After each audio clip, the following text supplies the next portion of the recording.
good evening everyone. I am Lovian Galve and we are the group 2 and we are going to report our topic, the nanoscale and nanomaterials. So a nanoscale is a technological tool that was developed by advancement in science and technology. So nanoscale is small. Mo ni siya ang size measurable in nanometers.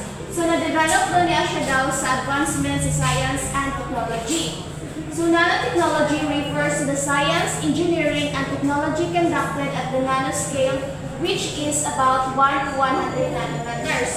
So ang nanotechnology daw is mao daw ni siya ang science and technology na nag-study, nag-experiment, nag-design o nag-create og mga gagmay kaayo nga mga materials nga ang iyang size is 1 to 100 nanometers. So it involves operating at a very small dimension and allows scientists to make use of the exceptional optical, chemical, physical, mechanical, and biological qualities of materials of that small scale. So, nag-focus lang niya siya daw sa pag-study o pag-analyze sa mga gagmay kaayo nga dimensions. O tungod sa ihang kagagmay, ang mga materials is makapakita siya og mga special properties like lahi nga reflection sa kahayag, lahi nga chemical reaction, mas lig-on nga structure, o mas maayo nga movement. So, a nanometer is a length equivalent to 1 billionth of a meter or 10 raised to the power of negative 9 of a meter. So, ang nanometer daw is mo daw niya siya ang 1 bilyon kabahin sa 1 ka metros. So, di ba kaniya siya mao man ang 1 ka metros. So, imagine ato ani siyang bahin-bahinon og ika 1 billion. So, di ba gagmay kayo mo na siya nga ang size na nanometer. So, ang kanang nanometer is grabe gid na siya kagagmay. Gamay gid na siya sa kanang mga gagmay nga mga butang like mas gamay pa na siya sa bacteria, mga dust. So, di gid na nato siya makita using our naked eye. So, viewing nanomaterials. So, since dili na sa tungod sa ihang kagagmay, dili man nato siya makita sa atong mata lang. So, naatay mga different types of microscope na ginagamit sa mga scientists para nga makita niya mga nanomaterials. So kanipod sila nga mga microscope is dili ni sila ordinary nga microscope nga awat sa ginagamit nato sa school.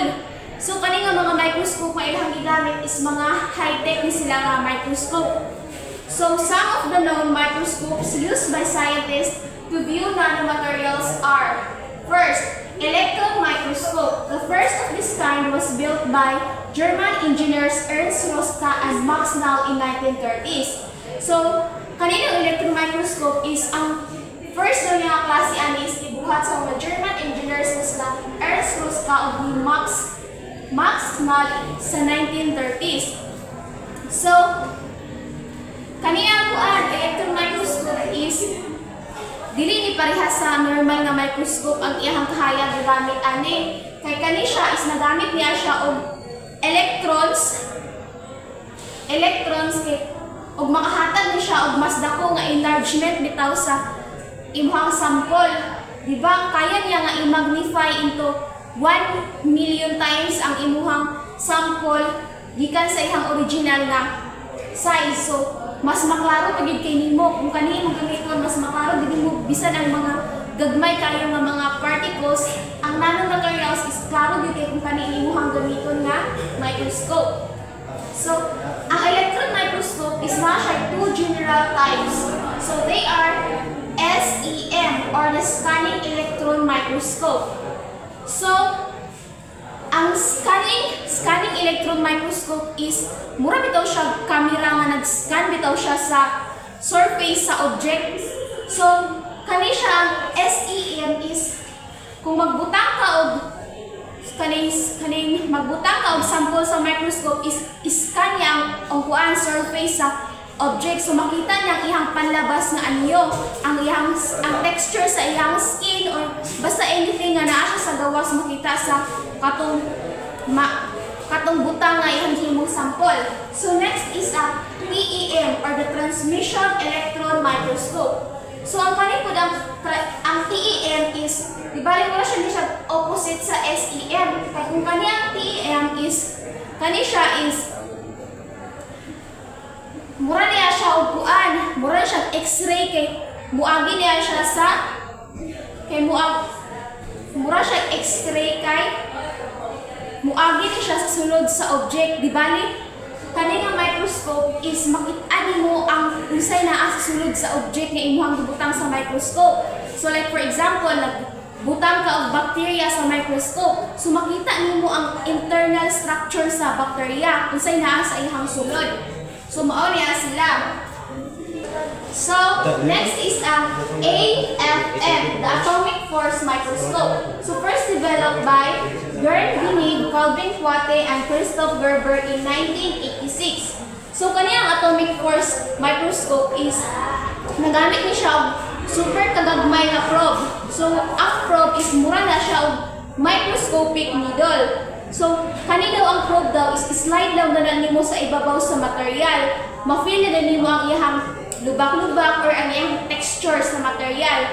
So muna na gyapon ni bitaw og kanay bitaw imuhang kamot kung slide ka na nimo sa litiring sa coins bitaw is ma-feel biya nimo ang iyang garang-garang bisan dili na to makita. So tungod pud sa iyang kasensitive gani sa probe, so ang AFM daw is maka-create daw niya siya og 3D image sa surface nga grabe ka detalyado. So pati ang pinakagagmay nga features na dili kaya makita sa normal nga mga microscopes is kaniyang AFM is makita niya. So mura ni siya og robotic finger nga muskan sa super tiny ka objects ug mahatag og klaro kaayo nga detalye sa ilang shape o texture.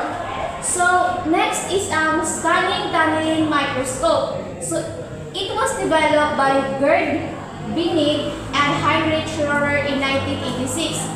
So, parehas na gapon siya, no? Siya gapon ang develop na si Gerd Binig sa AFM.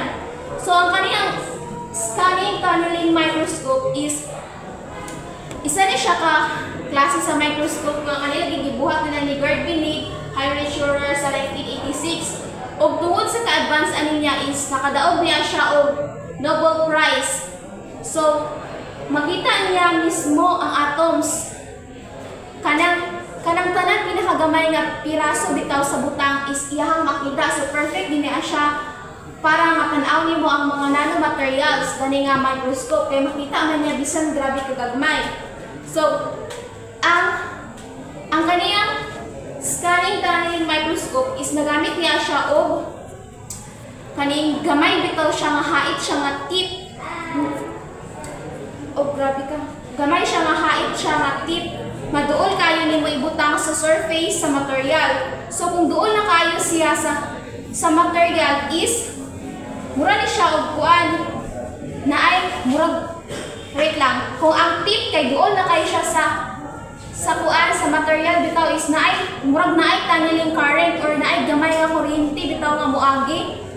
Tapos magkadepende lang na siya kung unsa sila kaduol. So, pinaagil lugar na ito nga signal lugar sa tunneling current, makahimo din niyang is kaning scanning tunneling microscope of 3D image or 3D picture sa atoms na imong gitan-aw dito sa imong microscope. And that is all. So, good day everyone. So, in continuation, I will discuss the nanomanufacturing. So, what is nanomanufacturing?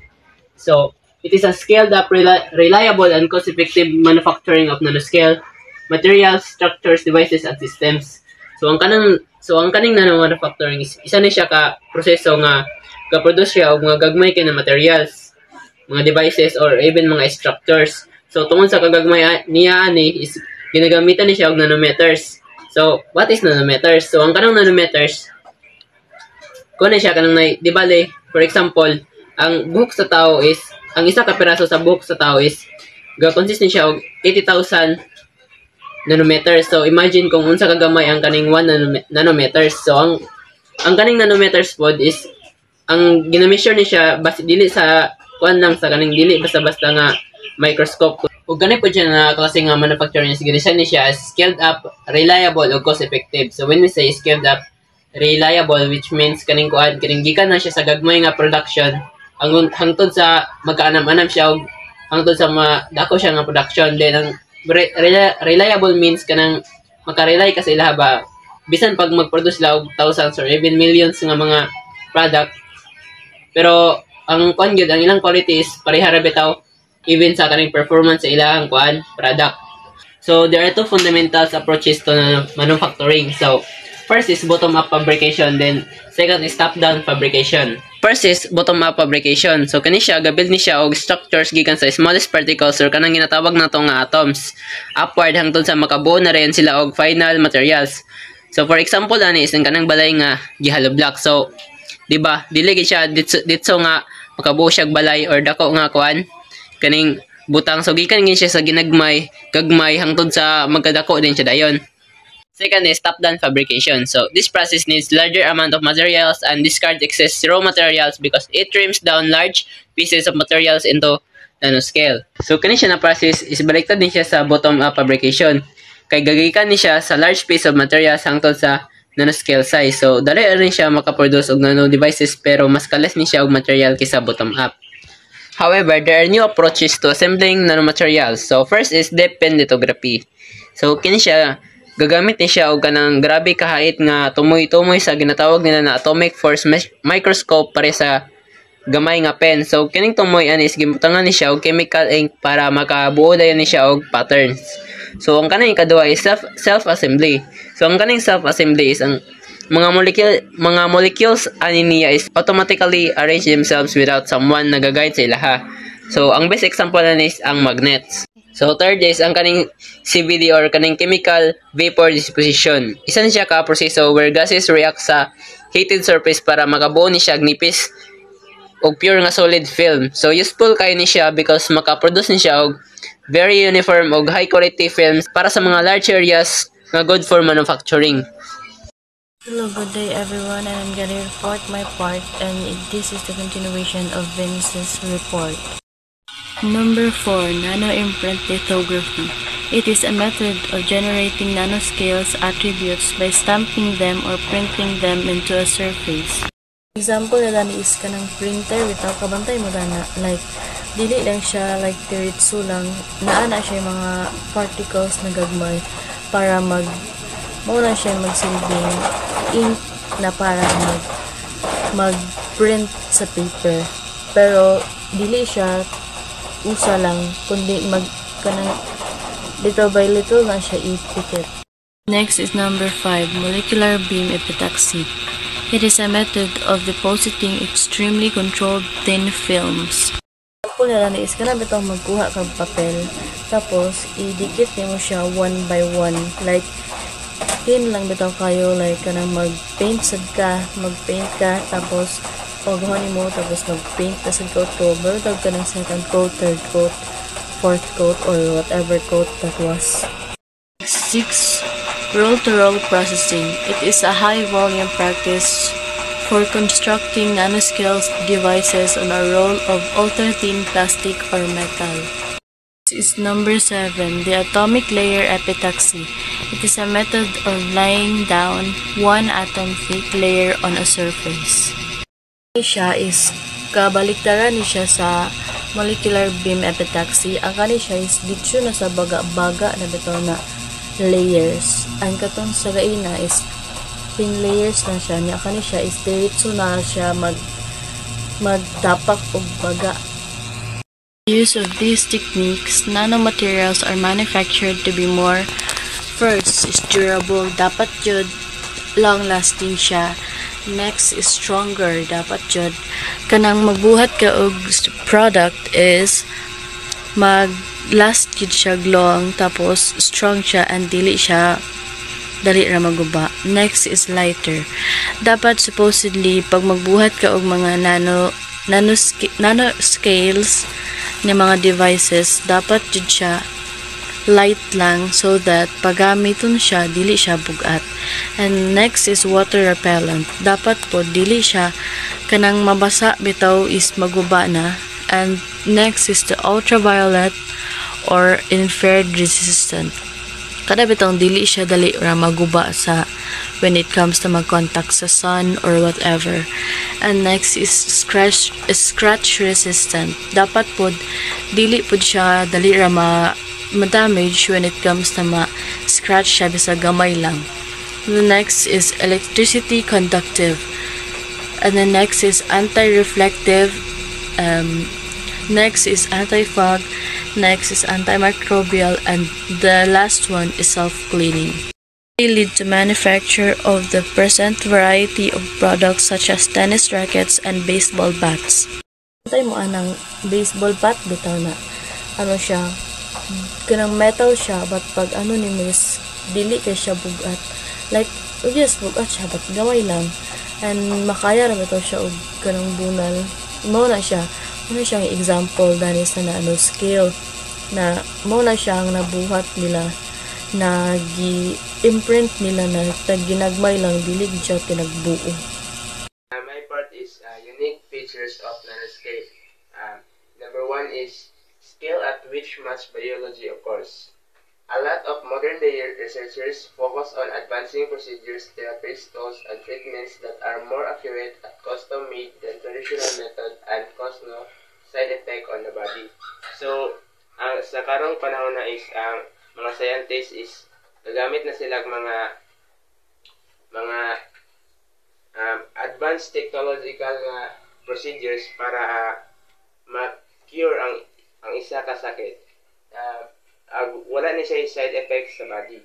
Next is scale at which quantum effect dominates properties of materials.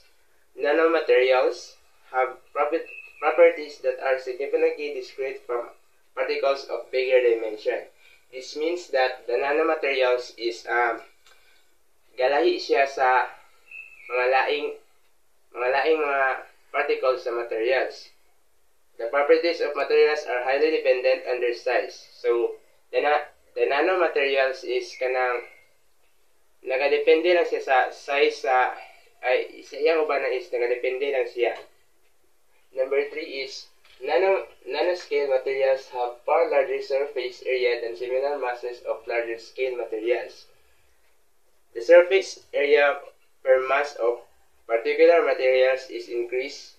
A greater amount of the material comes in contact with another material and can affect its reactivity. So, ang nanoscale materials daw is if na larger surface areas than ang nanomaterials, if na siya larger surface area is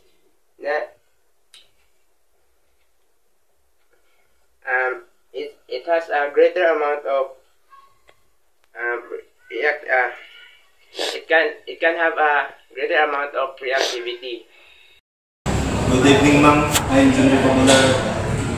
So, I'm reporting to nanotechnology government finding in the several countries. So, number one is National Nanotechnology Initiative of the United States. So, ang United States po is isa po ng most funded na nanotechnology program na established din sa 2001. Then, ilang budget din is $1.4 billion. Then, sa 2008 na yun is $1.5 billion. Then, sa European Non-Electronic Initiative Advisory Council. So, sa European is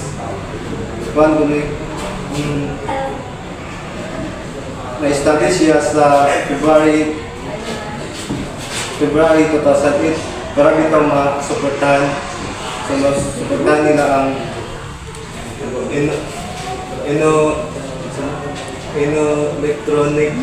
nanoelectronics research and innovation. So, number 3 is Japan.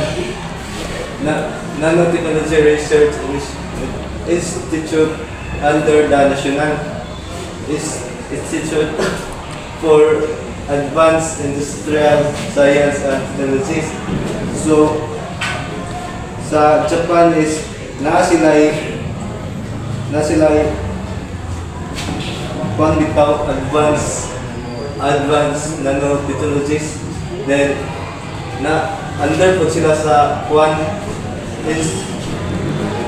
under po sila sa EIST, Advanced Industrial Science and Technology. Then sa number 4, Taiwan. So Taiwan National Science and Technology Program for Nanoscience and Nanotechnology. So sa Taiwan is nasila'y dedicated program para sa nanotechnology development, para ito makuha ng country. Then sa India is Nanotechnology Research and Education Foundation. So sa India is nasila bitaw Nanotechnology Foundations for Education. Marang nag-focus na dito sila sa academic nanotechnology. Then kung sila buo sila o educated workforce din sa China din is National Center for Nanoscience and Technology. Then sa China is National Center for Nanoscience and Technology na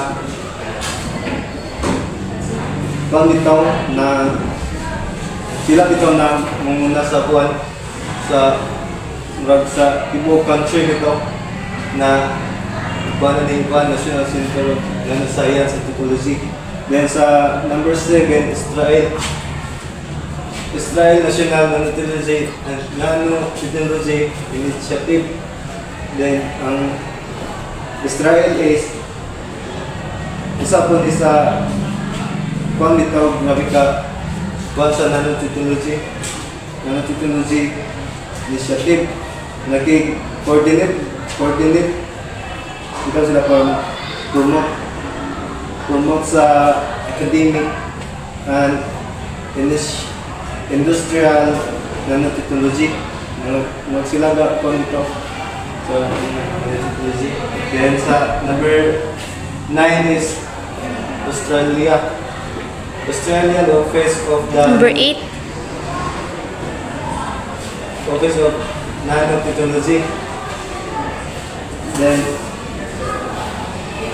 ang Australia is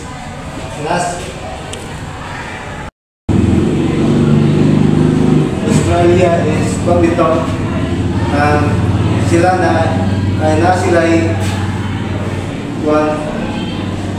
Australian Office so nanotechnology na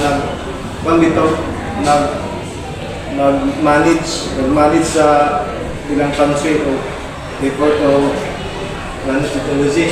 Then sa number 9 is Canada, National Institute for Nanotechnology or N90. So Canada is napod sila National Institute for Nanotechnology na bitaw na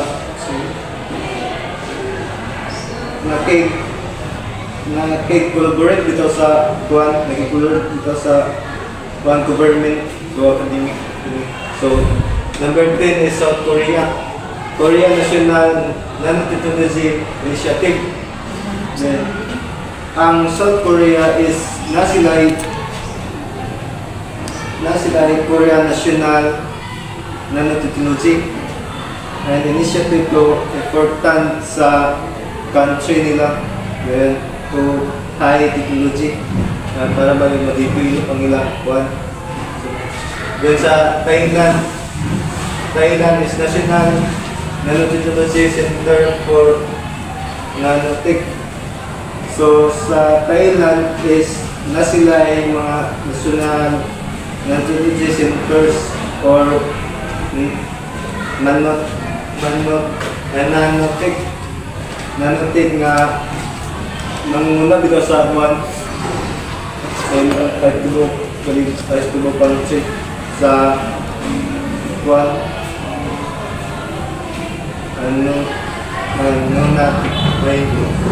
nanotechnology. Number 12 is Malaysia. National Malaysia Nanotechnology Initiative. So, ang Malaysia is na sila ay National Meteorology Initiative. So, is critical dito sa develop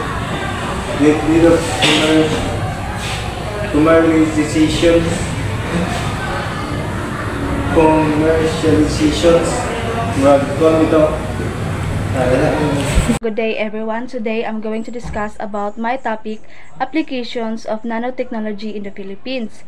So the first one is ICT and semiconductors. So ICT or Information Communication Technology is another extensional term for information technology or IT, which stresses the role of unified communication, while semiconductors any of a class of solids such as germanium or silicon, whose electrical conductivity is between that of a conductor and that of an insulator. So, ang nanotechnology is nag-open na siya to a hypertech era in which electronics and ICT are going to become ubiquitous. So when we say ubiquitous, to be everywhere at once or found or existing everywhere. So ang nanotechnology is nag-ano na siya nga ang electronics and ICT is ma-found na siya or to be everywhere or existing everywhere na siya sa tanan. Then, ang nanoelectronics are paving the way to creating supercomputers and all the way down to so-called smart dots. Second one is health and medicine. Nanomedicine, the application of nanotechnology to human healthcare, offers numerous potential pathways to improving medical diagnosis and therapy and even to regenerate tissues and organs. So, ang nanomedicine can potentially diagnose disease better, improve treatment, and help regenerate tissues and organs for better health care quality. Third one is energy. So, nanotechnology, great sustainability, nag-promise sila nga to bring about the much-needed power shift in renewable energy, a new generation of highly efficient photovoltaics, nanocomposites for stronger and lighter wind energy rotor blades, to name but two, but also a new class of nanomembranes for carbon capture at fossil fuel power plants. So, ang nanotechnology is offer na sila nga mag-bring sila highly efficient solar power or photovoltaics, better wind energy, and new ways to capture carbon from fossil fuels. Fourth one is food and agriculture. So, ang nanotechnology is nag-focus na siya on improving crop health, managing resources, and protecting the environment. So, ang nanotechnology is nag-ano na siya o boosting productivity, improving food safety, and extending shelf life. The last one is environment. So, nanotechnology makes better environment by reducing waste, saving resources, and cleaning up pollution. So, sa environment, ang nanotechnology is makakuan na siya nga ang atong environment is safer na siya o clean, like by saving raw materials, energy, and water, as well as by reducing greenhouse gases and hazardous waste. So, nanotechnology make better recycling economically attractive, radioactive waste cleaned up in water, and nanotechnology-based solutions for oil spills are some applications of nanotechnology in the environment. So, ang some application of nanotechnology in the environment, like radioactive waste clean up in water. So, dili na mahugaw ang atong water, like i-clean na siya, then aron ma-safe ang atong water. Then, solution for oil spills are solution for oil spills. So, ang mga oil nga spills dito sa tubig or sa mga bisang asa is hatagan na siya solution by nanotechnology. So, nanotechnology is key to creating a future with faster electronics, better healthcare, cleaner energy, improving food safety, and a safer environment. Ma'am, I'm Kisa Marjola Samero. Today I will tackle about Nanotech Roadmap for the Philippines, founded by Philippine Council for Advanced Science and Technology Research and Development, Department of Science and Technology. So first, ICT and semiconductors. Through nanotech is makakreate ta og more efficient electronic like computers and smartphones. Second, health and biomedical. Through this is makatreat the diseases like cancers or advanced diagnostic tools. Third, energy, environment, agricultures and food is maka-provide tag smart delivery system for pesticides, tapos maka-reducing po the waste, improving crop yield, improvement crop yields or create better foods. 6. Health and environment risks. Nag-involves research para bitaw ma-develop ng mga safety guidelines nga kinsa ang mogamit dito. Tapos ang nanometrology is isa ni ka measurement nga gitawag og kana bitaw gamay itong according to Nobing is katong bitaw 1 to 100 nga gamay small bitaw siya. Tapos ang education and public awareness is para ma-inform bitaw or ma-educate sila ang mga future scientists nga unsa man gid ang mga benefits or mga applications about sa nanotechnology. Nanotechnologies are on the roadmap 2012 and 2016. In the year 2012 and 2013 is Danisla is nag-research sila about sa mga solar technologies. Tapos dili pud nga time is nag-research sila sa mga new equipment and nag-training pud sila sa mga tao nag-work ang new materials for the solar cells. Tapos nagpalit pud sila og mga advanced mga lab equipment para sila mga studies about the solar. Sa 2015 is ili na itong gisadihan ng mga new mga batteries nga gitawag og super capacitors nga means high capacity energy storage devices. Og diri po sa 2015 is nag-started sila og making a solar. Tapos sa 2016 is ilan nang gi-develop ang solar systems like nanay mga lead emergency light, novel cathode materials, biofuel from nanocarbon based catalysis and carbon nanotubes for solar panels. Silbi ko na bitaw kanang ilang mga solar is na bitaw yung mga backup ng mga batteries na automatic na bitaw siya. Good evening everyone. So let's proceed our topic, benefits of using nanotechnology. So here are the 5 benefits of using nanotechnology. First is environment, second, health, economy, electronic, and energy. So first we tackle about the environment. So environment is improved detection and removal. So environment is kanang gatabang siya to create tiny sensors that can detect harmful chemical in water, soil, and air. So it also helps us pag-build sa mga special filters and more effective than traditional method. So makatabang din ang nanotechnological sa environment, safety, and makahelp siya sa communities have clean water and clean surroundings. So next is health. So improve medicine.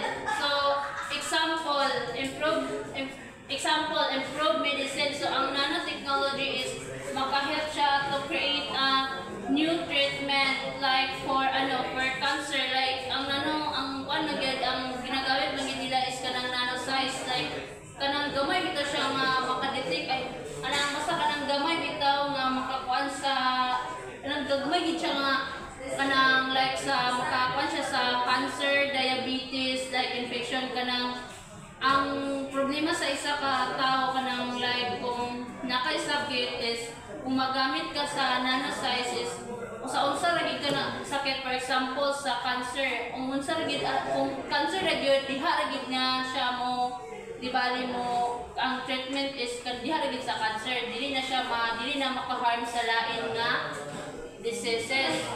So ang nanotechnology is nakaano siya sa scientist nga maghimo sila og medicine that can target the exact part. So mo to kung ingon ang i-target ra gyud ng sa ilang ginahimo nga medicine is unsa ang mga, so katong ingon nga unsa ra need sa imong lawas, unsa ra need nga treatment. So ang nanosize nga drug carriers can deliver medicine direct to the without harming healthy cells, direct to the, like for example sa tumor, dili ganang tumor, so without harming healthy cells. So next is economic, better product. So ang technological can make longer lasting materials. Then this help companies create better gadgets, better sport equipment, and better clothing, and even better instructor materials. So ang isang product with nanotechnology lasts longer and work better. So next is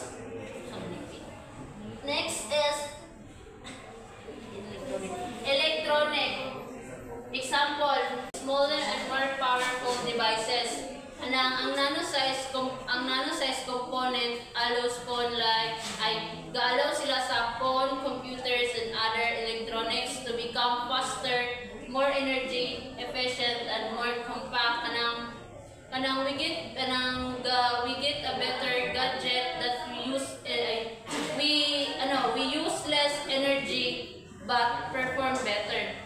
Last is electronic to siya, guys. So next is energy, more efficient batteries and solar cells. So ang energy is makahelp siya sa energy to create a batteries, the charger kanang dali ra bitaw siya ma-charge, dali ra siya charger faster and last longer. So sa solar panel, sa solar cells, like kuan siya sa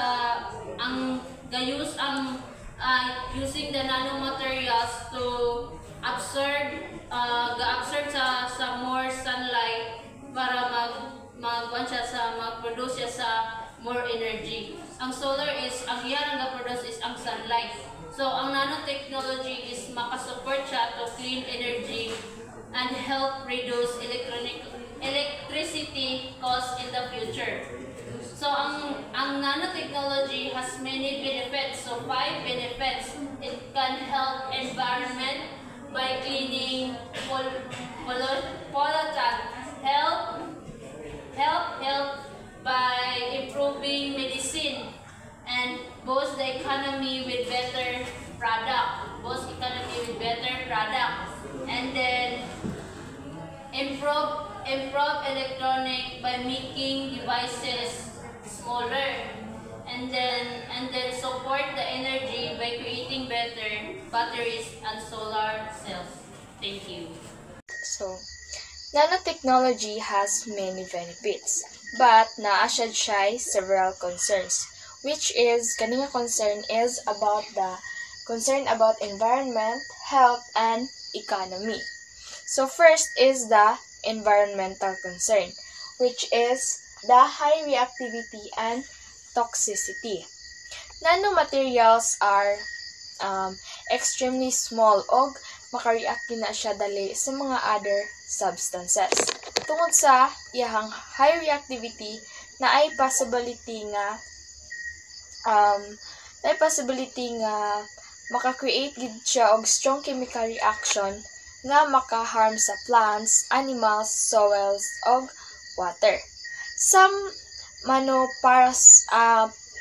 nanoparticles can also be toxic, meaning maka-poison gid siya sa mga living organisms. So, it's really dangerous if ma-release gid ni siya sa nature without control.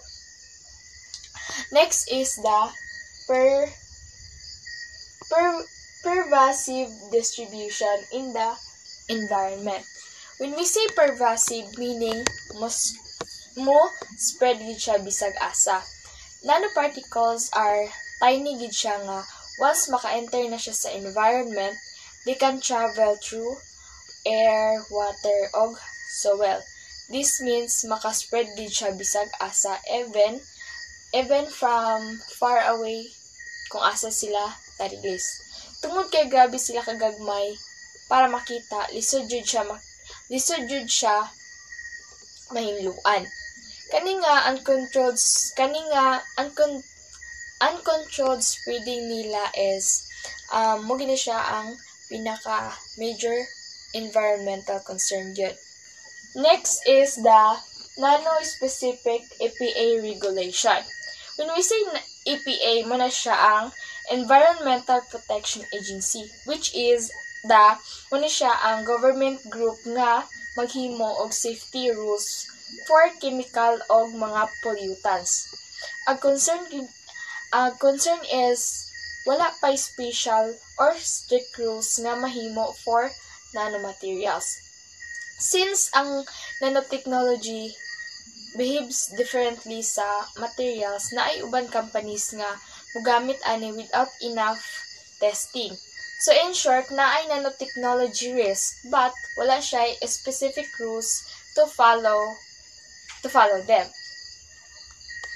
Next is health concern, which is first is the ability to cross cell membranes and translocate in the body. So, ang nanoparticles is very tiny, gagmay pa sa cells. So, dali gid sila maka-pass through cell membrane, which is mo ni siya ang walls nga makaprotect sa atuang cells.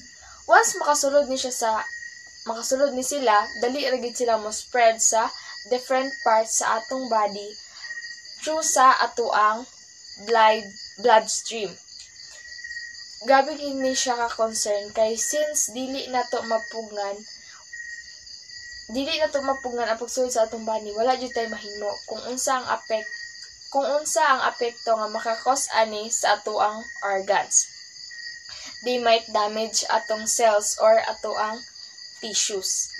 Kani nga small size tungod sa ilang ka-powerful, because tungod sa ilang kagamay, kuan po ni sila is very harmful sa human health. Next is no FDA approval needed for cosmetics or supplements. So, when we say FDA, mo na siyang Food and Drug Administration. Usually, mo na sila ang nag-check sa medicine and food. Mo na sila ang gina-check kung ang mga medicine ba o food is safe ba gamitan sa mga tao. However,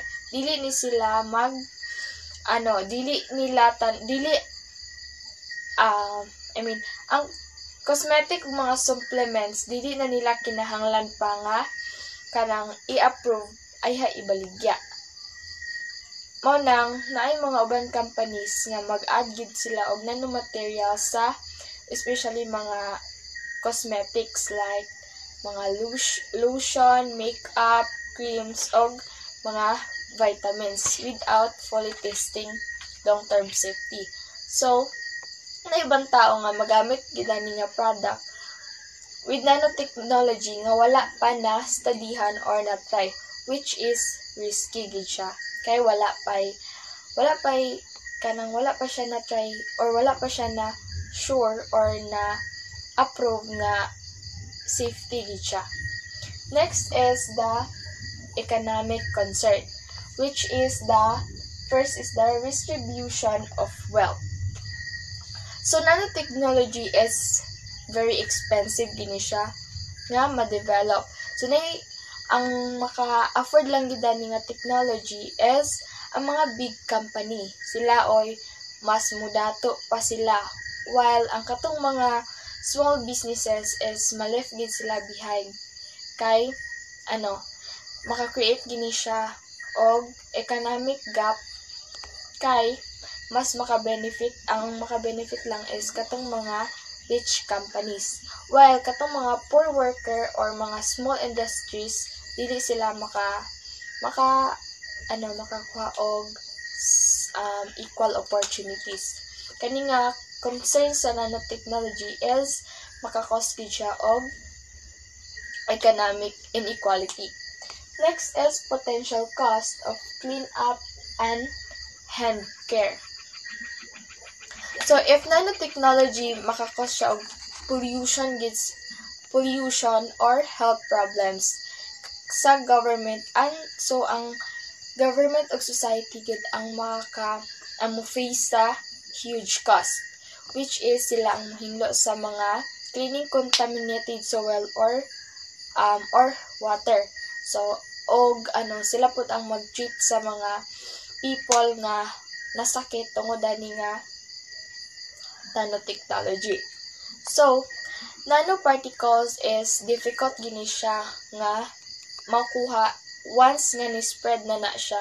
So kinahanglan gid siya og clean up gid nga maayo. Ang unsa po na there's na possibility nga ang mga illness is kanang mo spread gid siya, so kanang gabi gid siya ka need mo gasto og money because of the expenses sa pagpatambal. So naagi siya kanang mahimo gid siyang big financial burden sa tanan. Lastly is the accessibility to all income level. New technologies are usually mahal gid siya sa pinakauna. If nanotechnology products like medical treatments, materials, or devices, makakos gid siya og very expensive. So ang maka-afford gid ni is katong mga rich people. So while katong mga poor families is dili gid sila maka-access sa benefits ani niya tungod maka-create siya og unfairness kay dili man sila maka-afford. So kani nga concern is maka-focus gid siya sa dapat sa equality nga ang nanotechnology dapat makatabang sa tanang tao, dili lang sa katong mga rich people or naay kaya nga mga tao tungod sa kamahal ni nga technology. And that's all. Thank you. So good evening everyone, especially to you ma'am. By the way, my name is Hazel B. Hariaslo and I am the last reporter, and I will discuss the social and ethical considerations in conducting research on nanotechnology. So there are 7 questions. The first is who will benefit from it, on the other hand, who won't. So ang maka-benefits daw ani kay ay kanang hospital kay aron mapadali ang treatment sa mga pasyente aron dali ra sila maka-recover. Kay ang nanotechnology kay dali ra niya mahibaw-an ang sakit bisag gamay pa kaayo ang changes ani. O makatabang saglit para maklaro sa mga medical test awat ang MRI or CT scan. Mas dali nila makita kung unsay problema sa atong sulod sa atong lawas. So sa kinsa may dili maka-benefit sa ani. Ang dili maka-benefit sa ani kay kanang walay mga access sa hospital o wala pud sila kwarta nga ikabayad.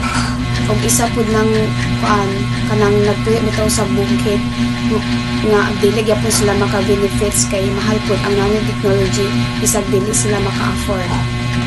And the second question is, for whom and what are your objectives for developing your product? So kani siya kay awat gyapon ni siya sa atong bitaw market research nga dapat ta kabalo kung kinsa imong target user sa imong product, kung makatabang ba ni sa ila or dili ka, or makatabang ba ni sa ilang health kay aron ang nanotechnology kay magamit nato siya sa sakto kay makatabang ni siya sa pag-solve sa atong problem kay dako kaayo siya tabang sa atong health. And the third is, how will it affect social, economic, and political relationship? So ang sa social is, ang nanotechnology is dako jud kaayo og tabang pero dako kaayo ang dili pagkapantay-pantay awas anang pobre og dato. Kaya ang pobre is maka-afford sila samantalang ang mga ang mga naay kaya is maka-afford sila, samantalang ang mga pobre is dili sila maka-afford kay tungod kay mahal kayo ang mga karon nanotechnology. And also is economic. Ang nanotechnology kay makahatag siya og trabaho og industry para mapadali ang production, pero mahimo Japan ni siya og sani sa pagawala sa mga gagmay nga negosyo kay mas advanced og mas mahal na ang nanotechnology. And the next is political. Makaapekto ang nanotechnology sa political kay naay laing country nga powerful tungod sa advanced technology. Ug mabago ang patakaran or pamamahala, dapat ang gobyerno kay maghimo siya og batas para magamit nato sa sakto ug dapat dili nato abusaran. And the fourth is, what problem is your product trying to solve? So ang detecting disease earlier, ang nanotechnology kay para dali niya ma-detect ang sakit sa tao aron dako ang tsansa nga dili ni magkalat sa sulod sa iyang lawas. Samantalang sa yupa kay tambalan pa aron dili na magkalat. And the fifth is, who will have access to it, who will be excluded? Ang sagala maka-access sa nanotechnology kay mga ospital nga naay pondo o mga gobyerno or company kay sila kay maka-afford sila sa pagpalit o paggamit sa mga advances or nanotechnology. So the next is, ang dili makatabang is kanang pobre kaayo kay dili sila maka-afford og palit og mga country pod nga kulang kaayo sa mga nanotechnology or mga gamit kay wala sila kaya nga mopalit sa mga advanced technology. And the sixth question is, are there dangers involved with its development and how can you minimize them? So the first is safety danger. Kay ang nanotechnology kay gagamit siya og gagmay nga mga particles or specialized nga equipment tungod ani posible magkalat sa mga nanoparticles tungod kay dili mao ang paggamit o paghalo sa mga chemical kay ang nanoparticles is gagmay kayo na sila sa dali na kayo na sila ang kalat. And the second is health risk. Ang nanoparticles kay pwede na sila makasulod sa atong lawas kay gagmay kayo na sila kumpara sa mga cells. And the next is pollution. Kung ang nanoparticles kay mo padulong sa atong environment, is makaapekto na siya sa mga tanong, hayop o food chain kay tungod sa ilang kagamay dili di siya makita. Ug di ba kanang mga hayop o mga tanong is di ba binato mo kay ang kaunong pabaya nato na sila. And the last is, who will own it? How can you assure access to it? So dapat natong may bawa ang kinsa ang tag-iya sa mga technology kay sila na may makabuot kung kinsa ray angay mo gamit ani kay kung mahal kay gamay ra kayo mo gamit ani dapat jud na itong maagi nga kanang tao makagamit ani kay para accessible ang technology para sa tanan kay para tanan bitaw tao is maka-benefits pud ani. Thank you.